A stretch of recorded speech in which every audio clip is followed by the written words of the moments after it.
So when is the best time to pair up your ball pythons?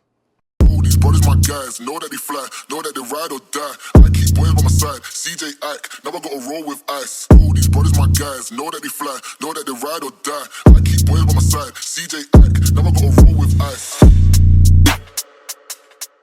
Hey, how's it going, guys? It's Paul with Spheric Reptiles, and I'm just now returning home from the Repticon show in Dallas, or actually Grapevine. And I wanted to put out this message because as I walk from table to table to table, the thing that most breeders talk about is when are they pairing up their ball pythons and the clutches they have coming, what morphs they plan on bringing to the market. And it made me really start thinking, that's all great, unless you don't know when to pair up your ball python. So some people get it and they get more and more clutches, or they get the number of clutches that they actually want. And some people don't, so they don't get the number of clutches that they want. So in this video, we will discuss 5 different ways in which you can determine when is the best time to pair up your ball pythons. Because if you pair them up and you get eggs, it's like, great, hooray, fucking great. But if you don't, then it's like, wow, if they reabsorbed, it's like, what? If nothing happens, it's like, well, you kind of get discouraged. And so this video will cover just that. So there's a reason why the ball python is the #1 promoted, the #1 sold reptile in the United States, right? So even though only 3 to 5% of all Americans own ball pythons, and of those that own one, they probably own anywhere from 5 to 10. I mean, on average. I mean, that's what the numbers say. But let's discuss why they are the #1 to begin with and why we're having this video anyway. First, it's their docile nature. So ball pythons are one of the most docile snakes that you can ever get. If you get struck by one, it's probably your fault, not the snake's aggression. That's not to say that some ball pythons aren't aggressive, but 9 times out of 10, it's your fault. The next one is they're very manageable size. So they're very manageable in size. So what that means is that they don't get 10 feet, 13 feet, 14 feet. So you can actually meet their size with the correct amount of housing or accommodations that you can come up with. And the very next thing is just the high amount of pattern morphs that are available. So ball pythons offers people one thing that they don't get in any other species that's kept as a pet. And that's such a huge genetic variability. You can get the snake that doesn't look like anybody else's snake next to the snake known by a snake than anybody who's ever kept a snake with a ball python, right? So that's one of the main things. Those 3 things are the reasons why people keep ball pythons in such a high number, but more importantly, why people try to breed them or they choose to go into breeding ball pythons. So there's 5 things that I'll discuss, and I'll go ahead and tell you about now. So it's choosing the correct age, the correct size, the ultrasounding of the follicles or palpating the follicles. It's also environmental cues and behavioral signs that will determine when is the best time to pair up your ball pythons. And I think this is some shit that you really need to know. Now, everybody that tunes into this channel, hey, this is just purely for education so that it's a good proof source that I think that you can fact check it with other proof sources, right? So with age, right? Age I picked as #1 because it is sexual maturity that we're talking about, right? So the age, so for female ball pythons should be anywhere from 2 to 3 years. And that is not just on size, because you can feed your animal and get them up to size, right? You can get an animal up to 1,500 grams if you power feed them in 1 year, but that doesn't mean that they're sexually mature. That just means you got a big snake that might have some potential digestive issues in the future. But at the end of the day, 2 to 3 years will allow that female to become mature enough to develop a follicle that can reach full term, right? So we're not talking about just being able to produce a follicle or being able to copulate. We're talking about being able to produce a follicle that can reach full term. So within 2 to 3 years, your female ball python should be sexually mature. Now flip that over to the males. The males within 1 year, guys. So within just 1 year, because they're not developing follicles, if you feed them the appropriate amount of rodents with the right amount of bone structure and gives them the right amount of calcium and other vitamins and nutrients, they will have viable sperm, right? So then they are able to, within 1 year, to produce viable sperm that can get with that female that's been around for 2 to 3 years, that's producing that viable follicle that can reach end-term eggs, which ultimately means babies. So if you rush it, right? So if you rush it, just to let you know the pro and the con, if you rush a female that's too small or too young, well, really just too small. So if you rush one, then what can happen is your female can become egg bound because those follicles are going to grow when they are fertilized by the sperm. They're going to grow to a certain size. Now, if that female cannot pass that, then those eggs will backlog, and that female could actually die unless you seek veterinary experience or you have experience in handling egg-bound snakes. But to just stop all of that, just wait 2 or 3 years. All right, guys, so now we're going to number 2. Size means everything. Size and weight means everything. So typically, if you're female, if you've waited 2 to 3 years and she's up to 1,500 grams. Now, it could be a little bit less, it could be a little bit more, but 1,500 grams is what you're shooting for. Then that female has probably the body condition to actually carry forth the follicles to the fertilization of the eggs or during ovulation. And then going through pre-lay shed and laying eggs that end up hatching into little baby ball pythons. So we're looking at the size for the females about 1,500 grams. And for the males, you always have to think about half the size because males are smaller than the females. We're looking at 700 to 800 grams.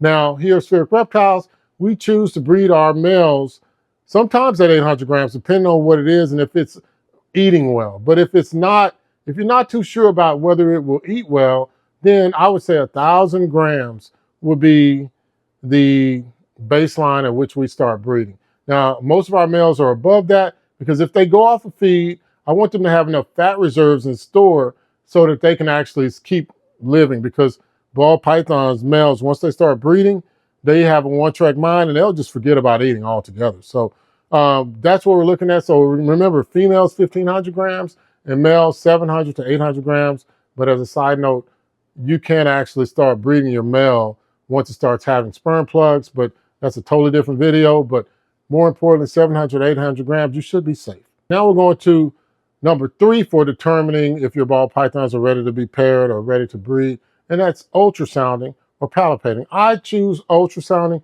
because it's scientific. I can get a number, right? If I try to feel, then sometimes it might feel small that day. Maybe I'm not as calm, and then maybe it feels bigger the next day. But either way, what you're looking for in the ultrasound is anywhere from 8 to 10 to 12 millimeter follicles.